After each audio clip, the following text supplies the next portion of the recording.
Payment fraud, overhead, and days sales outstanding, or DSO, can all be major headaches if you work in accounts receivable. Today, about 33% of payments in the US are made by check, though some industries still see upwards of 60% check usage. But what if I told you there's AR technology out there that can help? Today, we're going to discuss best practices for leveraging AI and ChatGPT to streamline that AR process, enhance customer satisfaction, and boost employee morale for those involved in today's financial landscape. I'm Scott Leahy, and this is Esker On Air. Today, I'd like to welcome Jason Murante. It's his first time on the podcast here, and he's here to help in the discussion around the kind of ever-present conversation that is preventing fraud. Jason spent the last 15 years helping organizations across the spectrum of both vertical and revenue, helping them to identify areas of opportunity by deploying alternative methods and technologies to better manage AR, from invoicing all the way to the endpoint cash application. So, Jason, welcome to the podcast. How are you today? I'm doing very well. How are you doing today, Scott? Doing well, thanks. I guess let's just get into it, and we can start off a little bit by just setting the stage. So I know that you talk a lot about the evolution and the optimization of accounts receivable. So, in the last 15 years or so, what have you been seeing? Yeah, so I got started in AR and helping large organizations 15 years ago at a small company called OpenScan Technologies, the first Cash App vendor in the world. Found a way to actually automate that really painful process of taking checks, images from bank lockboxes, also other electronic payment types with remittance, extracting data, matching the data, and then posting it back to large ERPs. Back then, there was 70% or more of the payments were check payments, so very expensive, and then also wrought with potential fraud as well. So that platform was extremely valuable to some of the Fortune 500s that we work with. But over the last 15 years, things have changed quite a bit, right, in terms of how customers pay. Back then, an ACH would come in with remit detail from the bank. So the bank-to-bank transfer, the customer would provide the remit detail, which is great. And that could flow directly into an ERP without a Cash App system. But over time, companies realized that sending the remit detail, the CTX, was expensive. So they stopped sending it and they started emailing remittances over, which created a whole nother ball of complexity and headwinds for these AR departments to get cash applied on time. Also, customers started sending more or paying more via credit card. So credit card payments typically just come over as payments, and there needs to be some sort of associated remittance with those credit card payments as well. So correlating the two together, the payment and the remit via either ACH or credit card, is added another level of effort, right? And that also has opened the door for more potential fraud. So credit card numbers potentially sitting on desks if you're taking those payments over the phone. Also check payments that are in the mail. Checks can be intercepted and whitewashed, and those checks can be used by fraudsters to make payments to themselves. So a lot has changed, and it continues to change with the advent of virtual credit cards, which have just hit the scene in the last 3 to 5 years.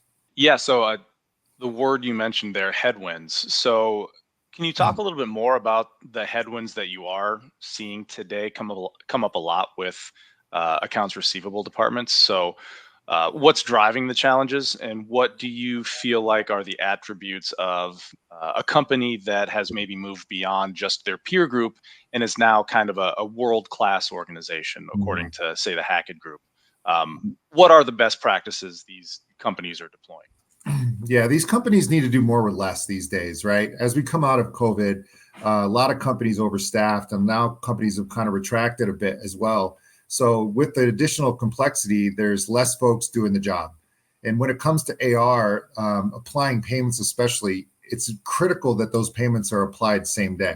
If they're not applied same day, then there's potential downstream processes that are affected, like an improper credit hold. If a customer does pay you, and that a payment does hit that bank account and it's deducted from your customer's account, but yet you're 2 or 3 days behind on applying cash, that customer will go on credit hold. Therefore, that causes issues with customer satisfaction, right?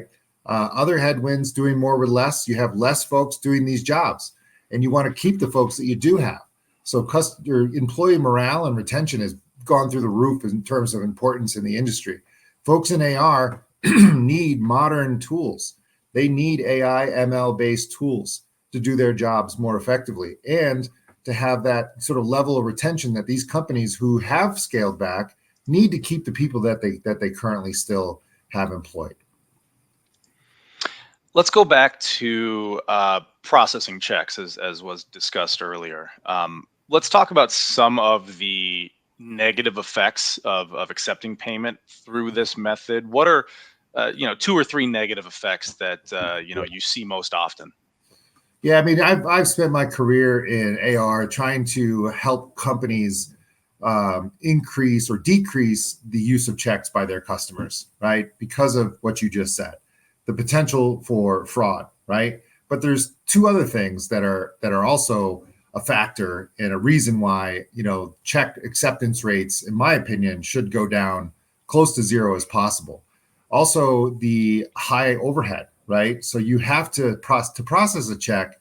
You either do it yourself in-house and receive all these letters in the mail, open them all up, key in all the data, and then somehow do the deposit yourself, or you employ a lockbox. Lockbox charges a lot of fees to do all that for you. And they also key in the data into a file and send that to you to apply to your backend ERP. The last thing is the DSO. As I mentioned before, if you're not applying all your cash same day, right, you can't recognize the revenue that's actually in your bank account until it's applied to something. So there's a DSO consideration in Cash App as well. And then on collections, right, there's also an important relationship between Cash App and collections. You need to have like real-time data on what's been applied, what's been closed out in your OpenAR, passed to your collectors in their application, so they know, the priority work list that was created is accurate, right? You don't want to call a customer that has paid you, but your system's not up to date, right? Because you have some shortfalls or you have some slowdowns in your process in applying the payments that you get each day. Yeah, so outside of check payments, what else would you say is another one of those headwinds for companies aiming to collect and apply that cash as quickly as possible? Yeah, so the other thing I mentioned before, Scott, is the email remits. They can come in the same day as the payment, the electronic payment or credit card payment. They can come in the day before, but most often they come in 2 or 3 days later. So to what I said to you before, if you can't apply a payment to OpenAR, you can't recognize that revenue. That's a huge headwind these days. Back in 15 years ago, you always got the remit and the payment same day. So the only shortfall companies had was just not having enough staff to apply all those payments same day. But now you have a situation where a lot of times you need to wait 2 or 3 days to apply the payment because you just don't have the remittance data, right? Which affects all those other downstream processes, including collections and customer service that I mentioned before.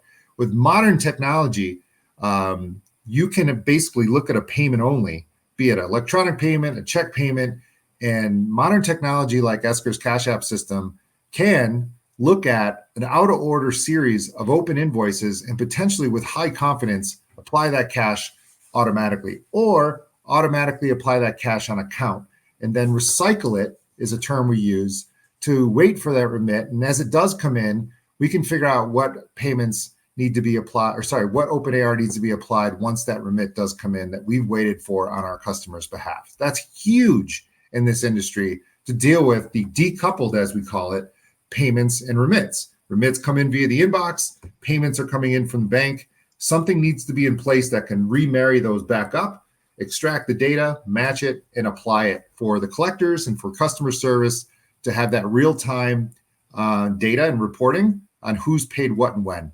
Let's return to best practices. And when it comes to streamlining an accounts receivable department, what are some of the best practices companies should consider in 2024 and just beyond going forward? Yeah, a lot has changed, right? Technology continues to evolve. We've all heard of generative AI. We've all heard of ChatGPT. Those kinds of technologies are really going to help in terms of best practices. These AR departments sort of stay ahead of the process, right? Because if the process passes you by, that's when you start getting into some headwinds, some negative issues as far as collections and customer service. So what I've seen just in the application of these technologies recently, especially when it comes to customer inquiries, right? If you send out a collections email or you send out just any email, typically your customers are going to reply. But that inbox, that shared inbox for AR can get littered with tons and tons of emails with all kinds of different requests. So leveraging these emerging technologies like generative AI in conjunction with an in-platform customer communication facility, so we can field those, or technology can field those inbound emails, understand the sentiment of the email, whether the customer is happy, sad, or indifferent, understand the intent of the email in terms of what the request is, and actually go and fulfill that request and then tee up that email for a user to review and release. That's a huge best practice these days. That's saving companies tons and tons of hours of just sifting through the monotonous, mundane, repetitive emails that these folks are getting on a daily basis. It's not just an AR, it's an AP too, right? It's in customer service. So these folks can spend more time, right, working on the cash that needs to be collected, the work list, if you will, and less time fielding these basic requests for like invoice copies. That plus, deploying a portal. Another best practice is self-service portals, right? So customers can go and self-serve, download invoices, make payments. Another huge best practice that reduces the overhead, right, and reduces the DSO, which are the two critical things I talked about before, together with the fraud thing. If you're being paid on a portal, fraud obviously is mitigated, right? So I would say those are the big ones with some of the emerging technologies that are out there. So obviously the accounts receivable landscape is kind of always rapidly changing, but just because of those technologies that you've mentioned, it might even be more so these days. So looking ahead to trends that you see, next 5-10 years, is there anything that companies can do to start prepping for that now? Well, I've talked to several big companies, and a lot of their customers are asking them about virtual cards, Scott. I mentioned that before. Virtual cards are basically one-time credit cards that come via email. And a lot of times they have the remit detail in there as well. So there's fraud prevention, right? Because it's a one-time use. That credit card number cannot be used again. And the processing of which is very streamlined, provided you have some facility that can intercept those emails and apply that cash. I think in the next 5 or 10 years, that's going to be very prevalent in terms of checks have come down, right, in percentage of payments, right, in the US, and ACHs have gone up, credit cards have gone up.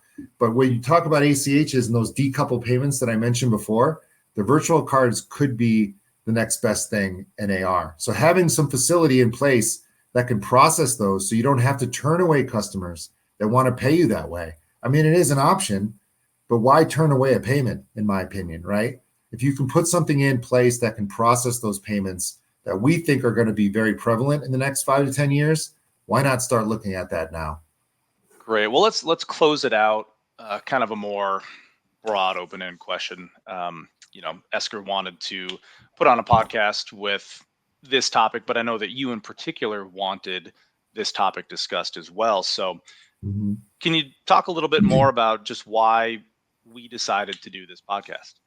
Yeah, so just, I want to draw on my experience and share my experience. Not a lot of people out there that have been in the Cash App business from day one, all the way through till today, right?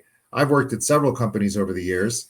I mentioned OpenScan all the way through to Esker. I've seen all different sort of products and facilities that companies like end users have put in place, including RPA, to sort of help streamline these critical AR workflows. So I've seen it all. And what I've learned over all that time is there's a common thread, right? Every company I talk to seems to think that the way they're paid is so much different than every other company. And what I've learned is everybody's being paid the same way, right? So Cash App systems and collections applications need to be extremely flexible, which is super important. And I've helped with that here at Esker to kind of provide some feedback and also perspective on what these big companies and small companies need. And again, as I said, it's virtually the same across the board. Doesn't matter if you're a $10 million company or a $10 billion company. So you have to have a flexible facility in place that can accommodate for all the different ways that you get paid. So yeah, things have changed and the technology has kept up with it. For the most part, some companies are a little bit more ahead of it than others. Some companies really haven't invested heavily in sort of keeping up with what's been happening in the market and what's been happening in the way customers pay their vendors. So some products and some applications out there have become quickly obsolete. So that's why the SaaS cloud thing is so important these days, right? Modern platforms are on top of it. Modern platforms are releasing new bits of software every couple of weeks. They're trying to embrace all the new latest technologies that are coming out. AI and ML have been around a while, but ChatGPT is new. And if you're not on board with applying ChatGPT to your AR platform, you're not really servicing your customers, and therefore, not giving them the full efficiencies that they should have in 2024 and beyond. Well, fantastic. Really want to thank you, Jason, for joining us today. It's much appreciated. Yeah, you're welcome. No problem. I'll leave you with one last thing, right? Yeah. And I say this a lot to the companies that I work with is, all things being equal, we talk about the quality of local vendor service support. It's paramount today more than ever. You look at like your credit card companies and when they offshore customer service to other countries, Asia, et cetera, right? You got time differences, you got language differences. So we feel at Esker, it's super important to provide local follow the sun support, whether you're in the States or in Europe or in Asia, because all things being equal, you buy a system for the same price as something else, you put it in, service support is really what becomes extremely important at that point. So post-COVID, that's where we think, there's another sort of headwind with vendors that you can overcome with a strong company that's been around for a long time, that has top tier, white glove quality local vendor service support. Yeah, well said. And to that effect, if you have any questions or are interested in if Esker can help with the ever-present topic of preventing fraud, check out the links in the show notes. And as always, if you're interested in learning more about Esker, you can find us at esker.com. Thanks for tuning in today. We'll talk to you next time.